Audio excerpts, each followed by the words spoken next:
राधे राधे दोस्तों, कैसे हैं आप सब। आज हम सुनेंगे नाग पंचमी की कथा। एक नगर में एक सेठ जी रहते थे। उनके 7 बेटे और 7 बहुएं थी। इन 7 बहुओं में से 6 बहुओं के तो पीहर थे, लेकिन 7वीं बहू के पीहर नहीं था। जब वे गर्भवती हुई तो उसे घेवर खाने की इच्छा हो रही थी।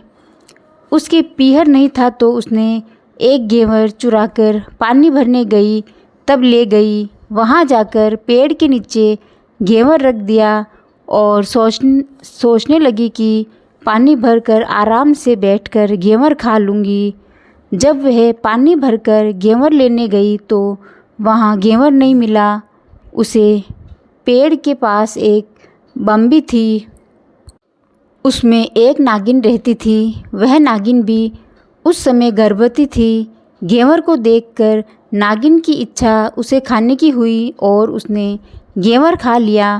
उस नागिन ने सोचा कि यदि साहूकार की बहू मुझे गाली देगी तो मैं उसे डस लूँगी, और यदि कुछ नहीं कहेगी तो इस बिना पीहर वाली को पीहर दे दूँगी। साहूकार के बेटे की बहू ने कहा कि शायद कोई मेरे जैसी ही होगी जिसने ये घेवर खा लिया होगा। ऐसा सुनकर नागिन बहुत खुश हुई और उसने अपने बेटों से कहा कि तुम इंसान का रूप बनाकर जाओ और साहूकार के बेटे की बहू को लेकर आओ। नागिन के बच्चे इंसान का रूप बनाकर साहूकार के घर चले गए। वहाँ जाकर उन्होंने कहा कि हम हमारी बहन को लेने आए हैं।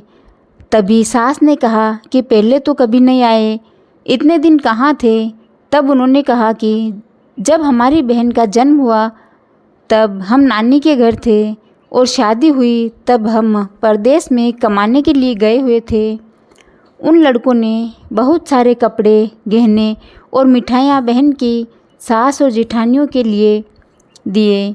सास अत्यंत प्रसन्न हुई और जेठानियाँ उसे देखकर जल कूद रही थी। सास ने बहू को उनके साथ भेज दिया। बाम्बी के पास जाकर उन्होंने कहा, बहन, हम नाग हैं। उस दिन जब तुमने पेड़ के नीचे घेवर रखा था तब तुम्हारा घेवर हमारी माँ ने खा लिया था। उन्होंने तुम्हें अपनी बेटी माना है, इस नाते से तुम हमारी बहन हुई।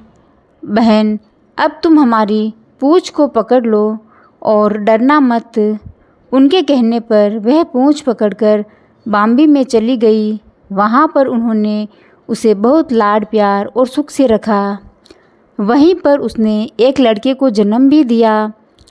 जब उसका लड़का थोड़ा बड़ा हुआ तब की बात है, पड़ोसन ने साहूकार के बेटे की बहू को सिखा दिया, अगर तू तेरी माँ की इतनी ही लाडली है तो तू तेरी माँ से कहना कि आज तो नागों को दूध मैं ही पिलाऊंगी। पड़ोसन का ताना उससे सहन नहीं हुआ। वे माँ से जिद करने लगी कि आज तो माँ नागों को दूध मैं ही पिलाऊंगी। जिद करके नागों का दूध ठंडा करने लगी।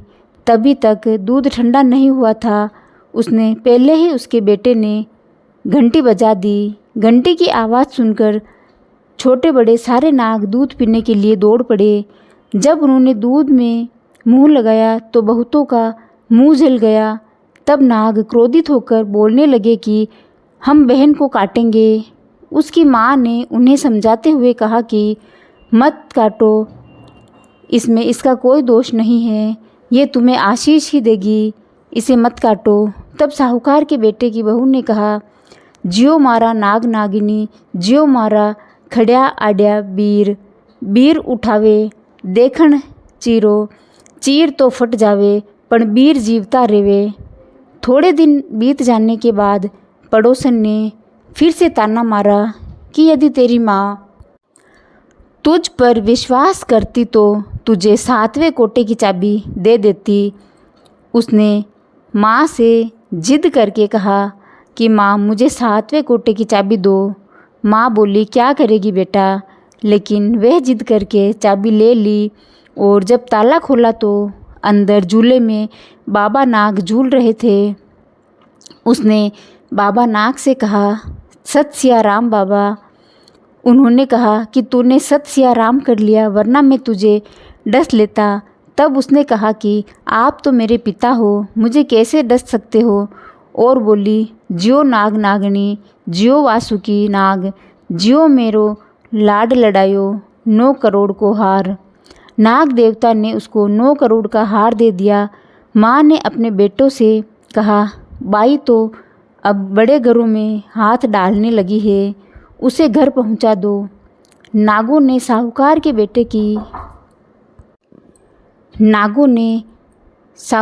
बेटे की बहू को बहुत से गहने कपड़े दिए और ससुराल पहुंचा दिया।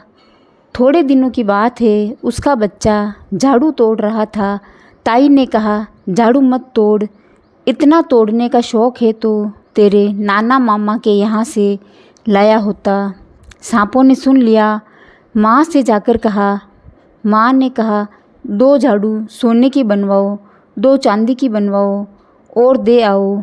ताइयाँ देखकर जल गई और कहने लगी, इसके तो ताने मारने से धन बढ़ता है। कुछ दिनों के बाद की बात है, बच्चा गेहूँ बिखेर रहा था। ताई ने ताना मारा, गेहूँ बिखेरने का शौक़ है तो नाना मामा से ले आता, हमारे यहाँ तो मत बिखेर। सांपों ने सुन लिया। जाकर माँ से कहा, माँ, बहन को ताने मिलते हैं।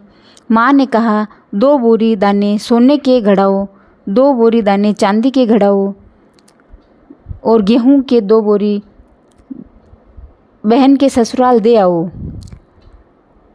ताइयाँ और जल गई और कहने लगी, इसे ताने मत मारो, इसका धन बढ़ता है। छोटी जिठानी लकड़ी लेने गई, वहाँ सांप था। उसने सोचा, सबसे छोटी को भेजना चाहिए, सांप उसे खा जाएगा तो मुसीबत मिट जाएगी। छोटी बहू लकड़ी लेने गई तो वहाँ सांप बैठा था। बोली, भैया राम राम। सांप ने झट से बिछुए दिए पहनकर छम छम करती हुए घर चली आई। जेठानियाँ उसे देखकर और जलने लगी। 2-4 दिन बाद पान की गड्डियों में एक सांप देखा तो बड़ी जेठानी ने सबसे छोटी को पान लेने भेज दिया। सोचा कि यह सांप इसे डस जाएंगे। सांप को देखकर छोटी बोली, भैया घर के क्या हाल चाल है, घर में सब ठीक है ना, माँ कैसी है, सबको मेरा राम राम कहना। सांपों ने अपनी बहन को मूंदड़ी पहना दी। जेठानियाँ फिर जल कुट गई। उसका पति दुकान से आया तब सिखा दिया कि तेरी बहू के तो सांप बिच्छू से दोस्ती है। साहूकार का बेटा अपनी बहू से रात को कहने लगा, सच सच बता, सांप बिच्छू तेरे क्या लगते हैं जो तुझे काट खाने के बजाय तुझे गहने देते हैं। बहू ने कहा, वो तो मेरे भाई भतीजे लगते हैं। फिर उसने सारी बात अपने पति को बताई। पति ने कहा, तो क्या तेरे भाई भतीजे तुम्हें ही बुलाते हैं, कभी अपने जवाई को यानी हमें तो बुलाते नहीं। आने कोने में छुपे सांपों से बात सुन ली तो जाकर अपनी माँ से कहा कि माँ, जीजाजी आज ऐसा बोल रहे थे। तो माँ ने कहा, दोनों को बुला लाओ। वे इंसान का रूप बनाकर दोनों को वे बच्चे को बुला लाए। खूब कपड़े गहने देकर तीनों को विदा किया। ऐसा समर्थ पीहर नाग पंचमी की कहानी कहने वाले, सुनने वाले और हुंकारा भरने वाले सभी को मिले। दोस्तों, ये कहानी आपको पसंद आई हो तो इसे लाइक, शेयर और सब्सक्राइब ज़रूर करें। धन्यवाद।